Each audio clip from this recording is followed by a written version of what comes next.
Jesus. Shabara Madura. Rigabara Hatura. Shatura Baba. Regasiara Baba. Raura Maraga Shandere. Urababa Shatura Basia. Chirigana Lord. Sainya Bore. Sainya Bore. Ishurani Sainya Bore. Ibere Akapa. Uraba Shandere. Dima Regana Regana. Regal Kamanasia. Shatura Manahasi. Reva Shandere. Juramara Hatura. Regal Kamana. Shambarava. Reva Regana. Shakasia. Fire. Uba Baba Baba. Raura Managasi. Shambarava Haturi. Regasiana. Raushana. Antuna Baba. Yes. Shababa Baba Baba. Duramara Baba Riandana. Regal Kamanagasia. Ishe. Regasia. Duramara Riandane. Raushana Galkana. Neva Siara Baba.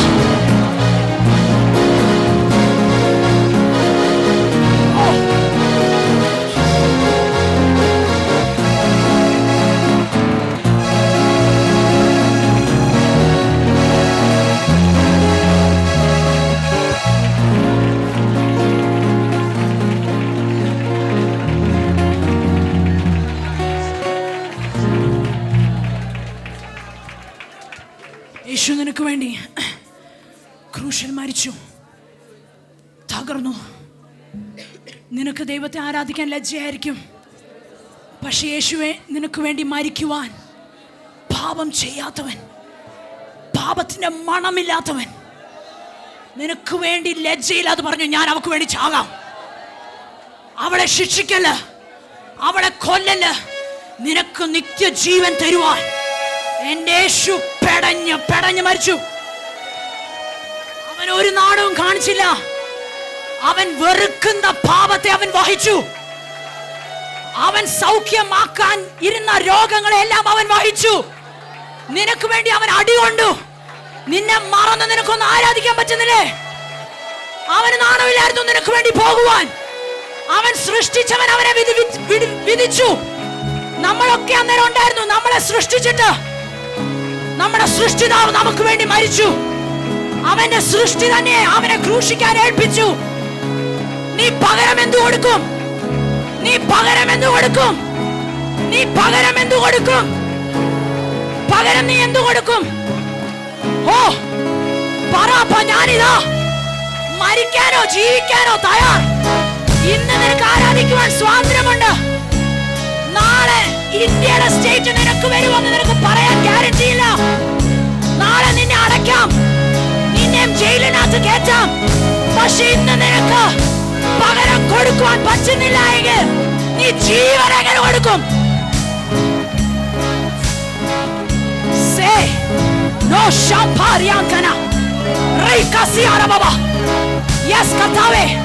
ഹൃദയങ്ങളെ സ്പർശിക്ക. ഒരു മാനസാന്തരം ഞങ്ങളുടെ അകത്ത് തന്നെ ഉണ്ടാകട്ടെ.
ബലഹീനതയിൽ തുണ നിൽക്കുന്ന പരിശുദ്ധാത്മാവേ, ഞങ്ങൾക്ക് പ്രാർത്ഥിക്കേണ്ടത് എങ്ങനെയെന്ന് അറിയുന്നില്ല.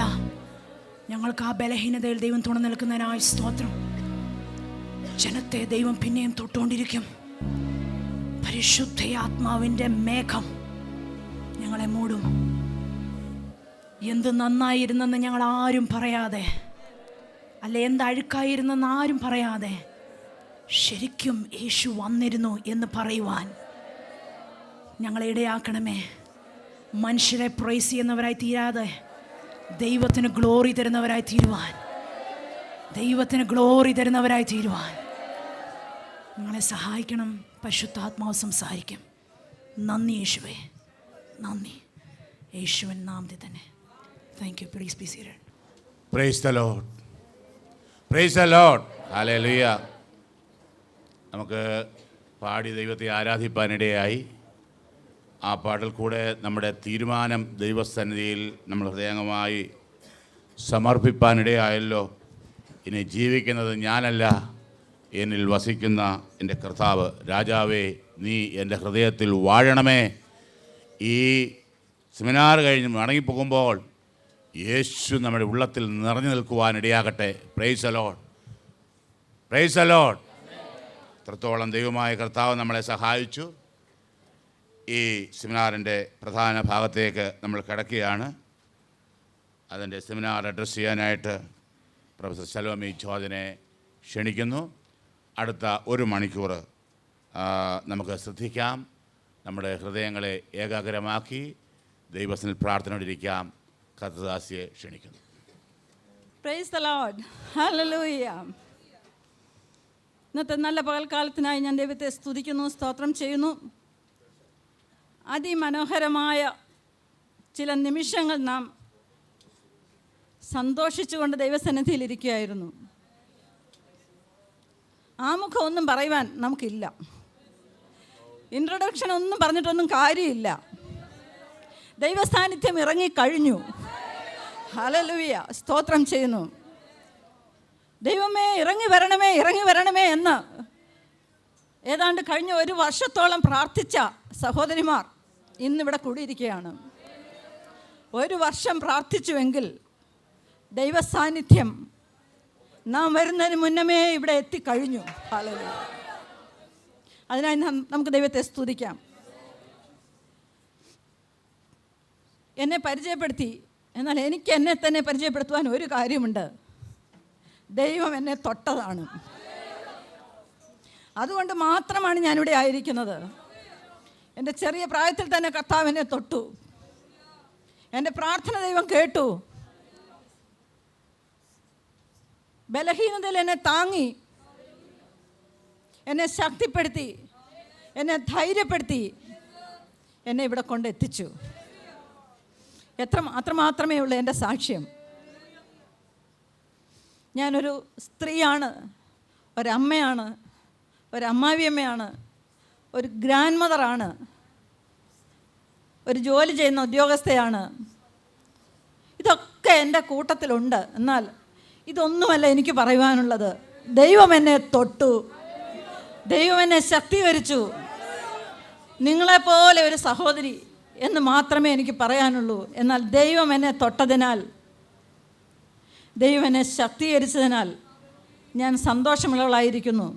ദുഃഖങ്ങളുടെ താഴ്വര ധാരാളം കണ്ടിട്ടുണ്ട്. പ്രശ്നങ്ങളുടെ താഴ്വര ഞാൻ ധാരാളം ഇറങ്ങിപ്പോയിട്ടുണ്ട്. മടിച്ചു നിന്നിട്ടില്ല. പേടിച്ചോടിപ്പോകേണ്ട സാഹചര്യങ്ങളിൽ ധൈര്യത്തോടെ ദൈവം എന്നെ നിർത്തി. Price the Lord. ഞാനിത് പറയുന്നതിൻ്റെ കാര്യം, സ്ത്രീകളെന്ന് പറയുന്നവർ ദുഃഖം ദുഃഖം ദുഃഖം കടിച്ചമർത്തി ജീവിക്കുന്നവരുണ്ട്. മുഖത്ത് നോക്കിയാൽ നല്ല സൗന്ദര്യം, നല്ല ശോഭ, നല്ല കണ്ണുകൾ, നല്ല മുടി, നല്ല മനോഹരമായി മിനുക്കി ഒരുക്കിയ മുഖം, നല്ല വസ്ത്രധാരണം, ഇതെല്ലാം കാണുമ്പോൾ മറ്റുള്ളവർ വിചാരിക്കും ഇവർ എന്തോ ഭാഗ്യമുള്ള ഒരു സഹോദരിയാണെന്ന്. ഇതൊന്നുമല്ല നമ്മുടെ ഭാഗ്യം. ഇതൊന്നുമല്ല നമ്മുടെ ജീവിതത്തിൻ്റെ സന്തോഷമുള്ള അവസ്ഥയെന്ന് പറയുന്നത്. ഇതിലൊക്കെ അപ്പുറമായി ദൈവം നമ്മുടെ ഹൃദയങ്ങളെ തൊടണം. നമ്മുടെ തലമുടി മുതൽ പാദം വരെ ദൈവത്തിൻ്റെ ശക്തി അനുഭവിച്ചറിയണം. ഇതാണ് ഇന്നത്തെ നമ്മുടെ വലിയ ഒരു പ്രശ്നമെന്ന് പറയുന്നത്. അനുഭവിച്ചറിയുവാൻ നമുക്ക് സമയം പോരാ. നാം ബുദ്ധിമുട്ടുകളെല്ലാം ഇങ്ങനെ അനുഭവിച്ച് ദിവസേന ഇത് ഹൃദയത്തിൽ ഇങ്ങനെ ഒതുക്കി ഹൃദയത്തിനെ വല്ലാതെ ഭാരപ്പെടുത്തി അതിൻ്റെ ഇലാസ്റ്റിസിറ്റിയൊക്കെ അങ്ങ് നശിപ്പിച്ച്, ദൈവമേ എനിക്ക് ഹൃദയം തകരുന്നു, എനിക്ക് താങ്ങുവാൻ സാധ്യമല്ലെന്ന് പറഞ്ഞ് കരഞ്ഞുകൊണ്ടിരിക്കുന്ന സ്ത്രീകളാണ് കൂടുതലുള്ളത്. അതിൻ്റെ മധ്യത്തിലാണ് നാം ഓരോരുത്തരും ആയിരിക്കുന്നത്. നമ്മുടെ സമൂഹത്തേക്കൊന്ന് നോക്കിയാൽ എന്തെല്ലാം ബുദ്ധിമുട്ടുകളാണ് സ്ത്രീകൾ അനുഭവിക്കുന്നത്. കഴിഞ്ഞ ഒരാഴ്ച ഏതാണ്ട് 2-3-4 ദിവസം കേരളത്തിലെ കുടുംബ കോടതി എൻ്റെ വീടിനടുത്താണ്. അവിടുത്തെ വനിതാ കമ്മീഷൻ എന്ന് പറയുന്ന ജസ്റ്റിസ് ശ്രീദേവിയാണ്. ആ മാഡം ഒരു വലിയ വനിതയാണ്, ഒരു ധീര വനിതയാണ്. കുടുംബ കോടതി കൈകാര്യം ചെയ്ത സ്ത്രീയാണ്, വനിതാ കമ്മീഷൻ്റെ ചെയർമാനാണ്. ഞാൻ അവരുടെ അടുത്ത് ചെന്ന് 2-3 ചോദ്യമൊക്കെ ചോദിച്ചു. എനിക്ക് ചില പ്രശ്നങ്ങളുണ്ടായിരുന്നു, സമൂഹത്തിൽ നേരിടാൻ ബുദ്ധിമുട്ടുള്ള ചില പ്രശ്നങ്ങളുണ്ടായിരുന്നു. ആ സ്ത്രീ എന്നോട് ചില കഥകൾ തുറന്നു പറഞ്ഞപ്പോൾ ഞാൻ ഞെട്ടിപ്പോയി. ഞെട്ടിപ്പിക്കുന്ന അനേക സംഭവങ്ങൾ നമ്മുടെ ആരുടെയും ഹൃദയത്തിൽ ഇതുവരെ പതിഞ്ഞിട്ടില്ലാത്ത, കേട്ടിട്ടില്ലാത്ത, കേൾക്കുവാൻ ലജ്ജയാകുന്ന അനേക സത്യ സംഭവങ്ങൾ, കെട്ടുകഥകളല്ല. ഓരോ കേസ് സ്റ്റഡി ഇത്ര മാത്രമുണ്ട്. അതിൻ്റേതായിട്ടുള്ള ചില കാര്യങ്ങൾ അറിഞ്ഞ പാടെ ഞാൻ വിചാരിച്ചു, നമ്മുടെ സഹോദരിമാർ കുറച്ച് പേരെങ്കിലും ഇതൊക്കെ ഒന്ന് അറിയണം. അറിയുന്ന എന്തിനെന്ന് ചോദിച്ചാൽ, ഇതൊക്കെ ലോകത്തിൽ നിന്ന് തുടച്ചു മാറ്റുവാൻ ഒരു കോടതിക്കും സാധ്യമല്ല, ഒരു വനിതാ കമ്മീഷന് സാധ്യമല്ല, ഒരു നീതി പീഠത്തിനും സാധ്യമല്ല. എന്നാൽ തുടച്ചു മാറ്റുവാൻ ദൈവത്തിൻ്റെ കരം, ദൈവത്തിൻ്റെ ശബ്ദം കേട്ട ചില സഹോദരന്മാർക്കോ സാധിച്ചെന്ന് വരാം. ലോക സംഭവങ്ങൾ നാം അറിയാത്തത്, നാം വായിക്കാത്തത്, നാം കേൾക്കാത്തത്, നാം മനസ്സിലാക്കാത്തത് എത്രയോ സംഭവങ്ങൾ ഒരു ദിവസം നടക്കുന്നു. 6 മിനിറ്റിൽ ഒരു സ്ത്രീ പീഡിപ്പിക്കപ്പെടുന്നു. 6 മിനിറ്റിൽ ഒരു സ്ത്രീ ഇന്ന് പീഡിപ്പിക്കപ്പെടുകയാണ്. ആ സ്ത്രീ എന്ന് പറയുന്ന ഒരു പക്ഷേ 2 വയസ്സുള്ള ചെറിയ പെൺകുഞ്ഞു മുതൽ പ്രായമുള്ള വലിയ അമ്മച്ചിമാർ വരെ ആ കൂട്ടത്തിലുണ്ട്. 2 വയസ്സുള്ള കൊച്ചു കുഞ്ഞ് പീഡിപ്പിക്കപ്പെടുകയാണ്. 6 വയസ്സുള്ള കുഞ്ഞ് സ്കൂളിൽ പോയാൽ പീഡിപ്പിക്കപ്പെടുകയാണ്. 12 വയസ്സുള്ള കൊച്ചു ബാലികമാർ പീഡിപ്പിക്കപ്പെടുകയാണ്. നിത്യേന കേൾക്കുന്ന സംഭവങ്ങൾ. നാം ഇതൊക്കെ കേട്ടിട്ട് എങ്ങനെ പ്രതികരിക്കുമെന്ന് ഓർക്കുകയല്ല വേണ്ടത്. മുട്ടുമേൽ നിന്നേ മതിയാകുള്ളൂ, മുട്ടുമേൽ നിന്നേ മതിയാകുള്ളൂ. ഇന്ന് നമ്മുടെ വെല്ലുവിളികളുടെ കാലമാണ്. സ്ത്രീകൾ നേരിടുന്ന വെല്ലുവിളികൾ ധാരാളമുണ്ട്. ഇൻ്റർനെറ്റിലോട്ടൊന്ന് പോയാൽ അത് വായിച്ചാൽ തീരത്തില്ല, വായിച്ച് പഠിച്ചാലൊന്നും തീരത്തില്ല. അതുകൊണ്ടൊന്നും വലിയ അർത്ഥമുണ്ടെന്ന് എനിക്ക് തോന്നുന്നുമില്ല. അനേക പ്രശ്നങ്ങൾ സ്ത്രീകൾ നേരിടുകയാണ്. എന്നാൽ സ്ത്രീകൾ പ്രശ്നങ്ങൾ നേരിടുമ്പോൾ വിശ്വാസികളായ സ്ത്രീകൾക്ക്, സഹോദരിമാർക്ക് ഒരു കാര്യം വ്യക്തമാണ്: പ്രശ്നങ്ങൾ നേരിടുവാൻ ദൈവം ശക്തി തരും. ഹല്ലേലൂയ. ഇന്ന് നാം ഇവിടെ ഏതാണ്ട് 1.5 മണിക്കൂറായി ഇവിടെ കയറി വന്നിട്ട് ഒരു വലിയ ശക്തി, ഒരു ആത്മശക്തി ഇവിടെ പകർന്നു കഴിഞ്ഞു. ദൈവം തൻ്റെ മകളിൽ കൂടി, തൻ്റെ മക്കളിൽ കൂടി ഒരു വലിയ ശക്തി, ഒരു ആവേശം, ഹൃദയങ്ങളെ തുറന്ന് വയ്ക്കുവാനുള്ള ഒരു ആവേശം തന്നു കഴിഞ്ഞു. ഇവിടെ ഇരിക്കുന്ന എല്ലാവരുടെയും ഹൃദയങ്ങൾ വളരെ ആകാംക്ഷയോടെ, മനസ്സിനെ തുറന്ന്, ഹൃദയത്തെ തുറന്ന് എന്താണ് സ്വീകരിക്കേണ്ടത്, എന്താണ് സ്വീകരിക്കേണ്ടാത്തത് എന്നുള്ളത് മനസ്സിലാക്കുവാനുള്ള ഒരു വലിയ ദൈവിക പരിജ്ഞാനം നിങ്ങളുടെ ഹൃദയങ്ങളിൽ ദൈവം തരുമാറാകട്ടെ. ആദ്യമായിട്ട് എനിക്ക് പറയാനുള്ള ഒന്നാമത്തെ പോയിന്റ് എന്ന് പറയുന്നത്, ഇതൊരു വലിയ ആവേശം പകരുന്ന ഒരു വലിയ നിയോഗമാണ്. ഈ വെല്ലുവിളി എന്ന് പറയുന്നത് ഒരു നിയോഗമാണ്. Let's see the first slide.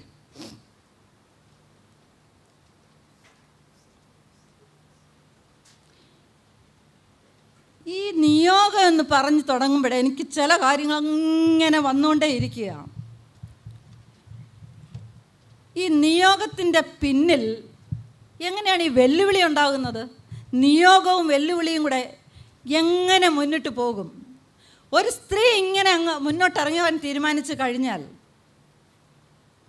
അവളെ ശല്യപ്പെടുത്തുന്ന, പുറകോട്ട് വലിക്കുന്ന കുറേ അധികം ഘടകങ്ങളുണ്ട്, കുറേ ഫാക്ടേഴ്സ് ഉണ്ട്. ഒരു സ്ത്രീ ഒരു വീട്ടിൽ അല്പം ഒന്ന് മുന്നിട്ട് കാണിച്ചു കഴിഞ്ഞാൽ അവളെ അക്സെപ്റ്റ് ചെയ്യുവാൻ വലിയ ബുദ്ധിമുട്ടാണ്. ഒരു വാക്ക് പറയുവാൻ എഴുന്നേറ്റ് കഴിഞ്ഞാൽ വലിയ ബുദ്ധിമുട്ടാണ്. ഒന്ന് ഉറക്ക ചിരിച്ചാൽ ചിലപ്പോൾ അത് ബുദ്ധിമുട്ടാണ്. ഒന്ന് ഉറക്ക കരഞ്ഞാൽ അത് ബുദ്ധിമുട്ടാണ്. കുടുംബത്തിൽ അക്സെപ്റ്റൻസ് ചിലപ്പോൾ നമുക്ക് കിട്ടിയെന്ന് വരികില്ല, നമ്മെ തടഞ്ഞു നിർത്തിയെന്ന് വരാം. പക്ഷെ ഞാൻ അതിൽ ഒരിക്കലും അതിനൊരു നെഗറ്റീവായിട്ട് കാണുന്നില്ല.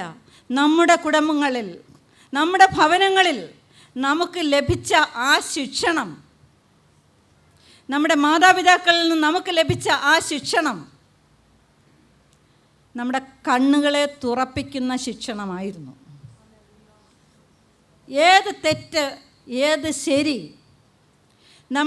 ഏതാണ് നമ്മുടെ അപ്പർ ലിമിറ്റ് എന്ന് മനസ്സിലാക്കുവാൻ ആ ശിക്ഷണം വളരെ നല്ലതുപോലെ നമുക്ക് ലഭിച്ചിട്ടുണ്ട്. ഇത് വേണ്ട എന്ന് പറയുവാൻ ആർക്ക് കഴിയും? മകളെ, നീ അത് ചെയ്യരുത് എന്ന് പറഞ്ഞാൽ അത് അക്സെപ്റ്റ് ചെയ്യുവാൻ നാം ബാധ്യസ്ഥരാണ്. ഇവിടെ ഇരിക്കുന്ന മാതാക്കളുണ്ടെങ്കിൽ, മാതാക്കൾ ധാരാളം പേരിവിടെയുണ്ട്, മക്കളോട് പറയേണ്ടത് പറഞ്ഞിരിക്കണം. ഏതെങ്കിലും സമയത്ത് പറഞ്ഞാൽ പോരാ, തക്ക സമയത്ത്, പ്രശ്നം വരുന്നതിന് മുമ്പേ പറഞ്ഞു കൊടുത്തിരിക്കണം. അത് നമ്മെ ഭരമേൽപ്പിച്ചിരിക്കുന്ന ചുമതലയാണ്. അവൾക്ക് എന്തെങ്കിലും തോന്നും, അവളുടെ മനസ്സ് വിഷമിക്കും, അവളെ ഭാരപ്പെടുത്തും. ഇതല്ല നാം ചിന്തിക്കേണ്ടത്. അവളെ തൽക്കാലം ഭാരപ്പെടുത്തുമെങ്കിലും, അവളെ മുറിക്കുമെങ്കിലും, അവളുടെ മുറിവ് കെട്ടി ശക്തിപ്പെടുത്തുന്ന ഒരു വാക്ക് നമ്മുടെ ജീവിതത്തിലുണ്ടായിരിക്കണം. അക്സെപ്റ്റൻസ് ഇൻ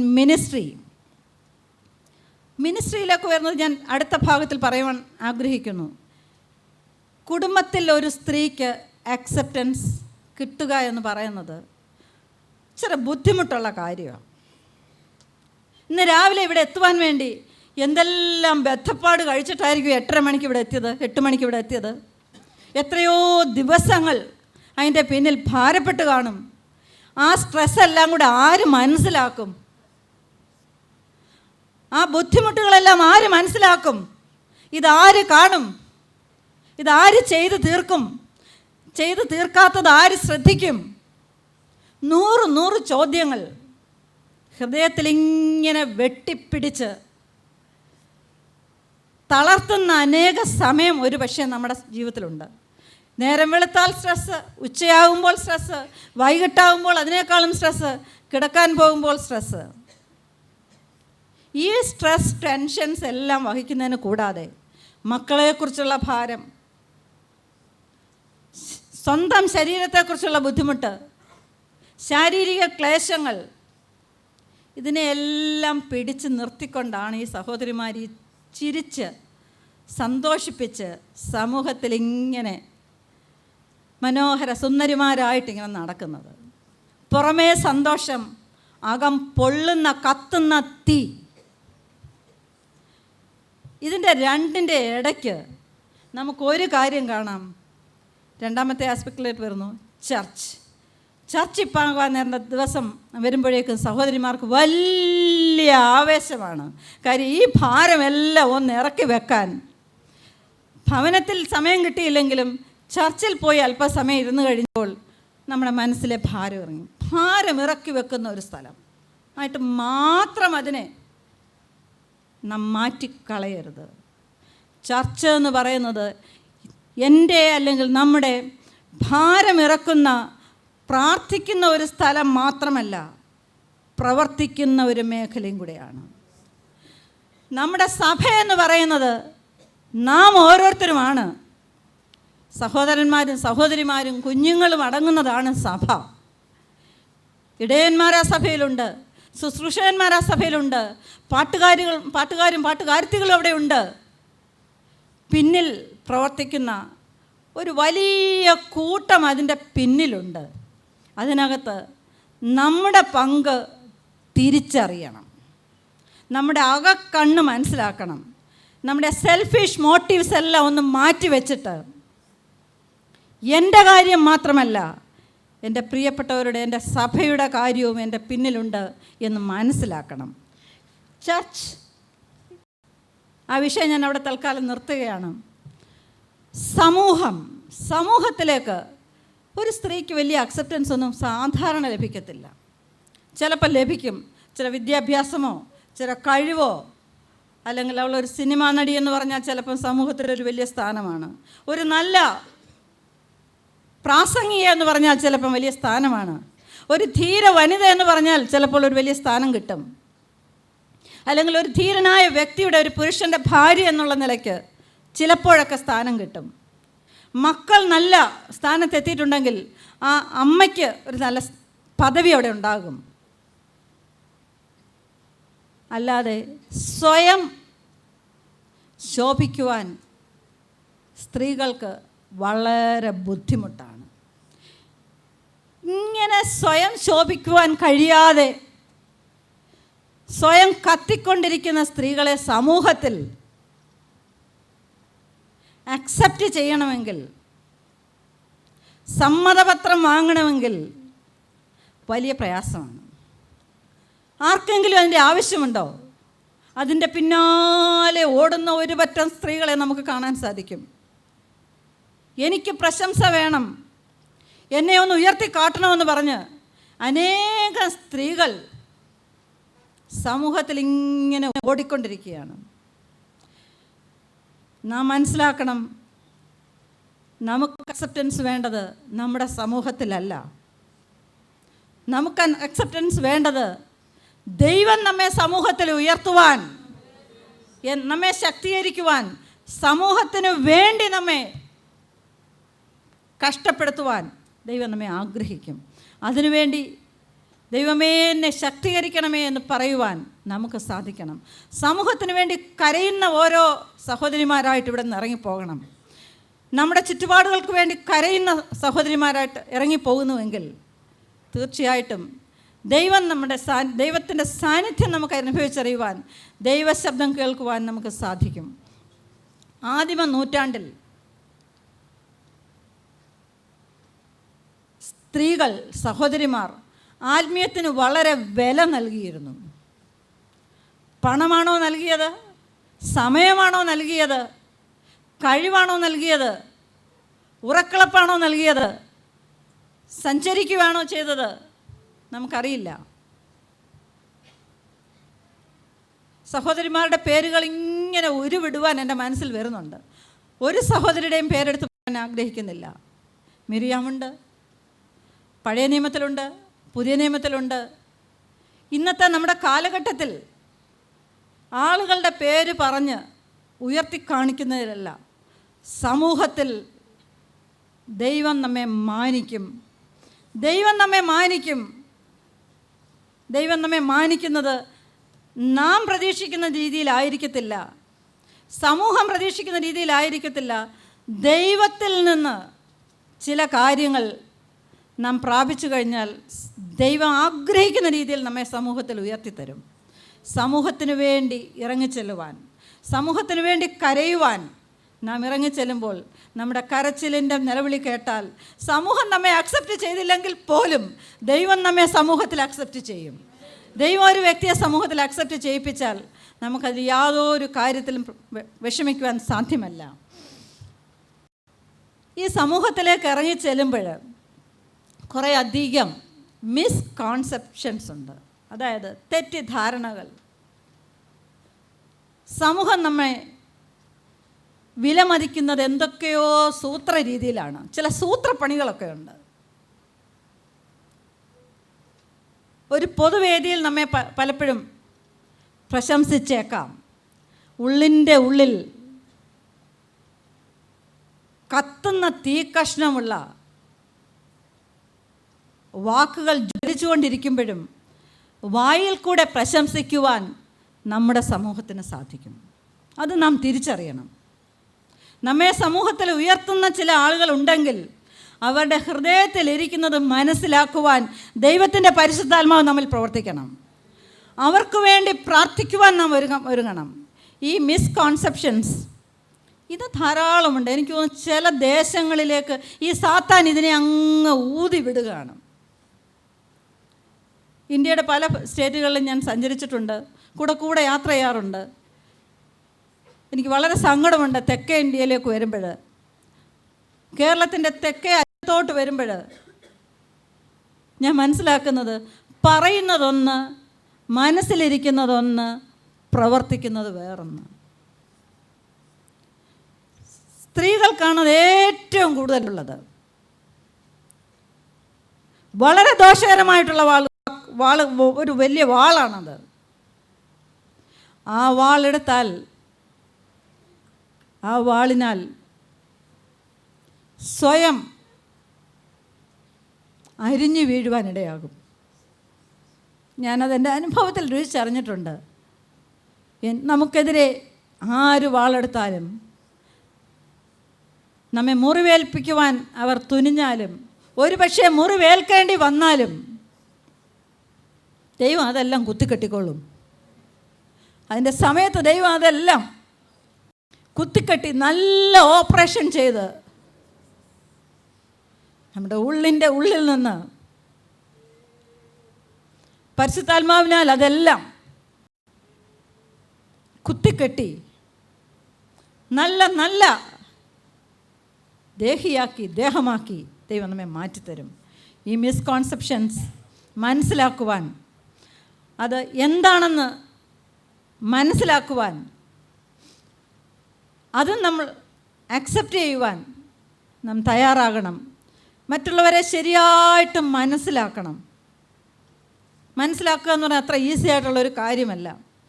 എനിക്ക് ഒറ്റ ഒരു കാര്യം അവിടെ പറയാൻ എൻ്റെ മനസ്സിനെ വല്ലാതെ ഹേമിപ്പിക്കുന്നു. ദൈവത്തിൻ്റെ വചനത്തിൽ ഇപ്രകാരം ഒരു വാക്കുണ്ട്: നിങ്ങളുടെ ഹൃദയം കലങ്ങിപ്പോകരുത്. ദൈവത്തിനറിയാം നമ്മുടെ ഹൃദയം ചിലപ്പോഴൊക്കെ കലങ്ങിക്കൊണ്ടിരിക്കുവാണെന്നും. ദൈവത്തിന് നന്നായിട്ടറിയാം ഹൃദയം കലങ്ങാത്ത സ്ത്രീകൾ ഇവിടെ ഇല്ല. ഹൃദയം വല്ലാത്ത കലങ്ങുന്ന സമയമുണ്ട്. ഹൃദയത്തിന് 4 അറയുണ്ടെന്ന് ഇവിടെ ഇരിക്കുന്ന എല്ലാവർക്കും അറിയാം. ഈ 4 അറയും കൂടെ ചേർത്ത് ഞാൻ ഒരു കാര്യം പറയുകയാണ്. ആദ്യത്തെ അറ രക്തം ശുദ്ധി ചെയ്യുന്ന കാര്യമല്ല ഞാൻ ഉദ്ദേശിക്കുന്നത്. മനസ്സാകുന്ന ഹൃദയത്തിൻ്റെ 4 അറയിലേക്ക് ദൈവത്തിൻ്റെ പരിശുദ്ധാത്മാവ് ഇന്ന് കടന്നു ചെന്നേ മതിയാകൂ. ഒന്നാമത്തെ അറയെന്ന് പറയുന്നത്, എനിക്ക് എന്നെക്കുറിച്ച് എന്തൊക്കെയോ ധാരണയുണ്ട്, ഞാൻ എന്തോ ആണെന്നുള്ളത് ചിലർക്കൊക്കെ അറിയാം. അതുകൊണ്ട് ഞാൻ എന്തോ ആയിപ്പോയി. How beautiful I am, how talented I am, how worshipful I am. എത്ര സാക്ഷ്യമുള്ളവളാണ് ഞാൻ, എത്ര പ്രാർത്ഥിക്കുന്നവളാണ് ഞാൻ,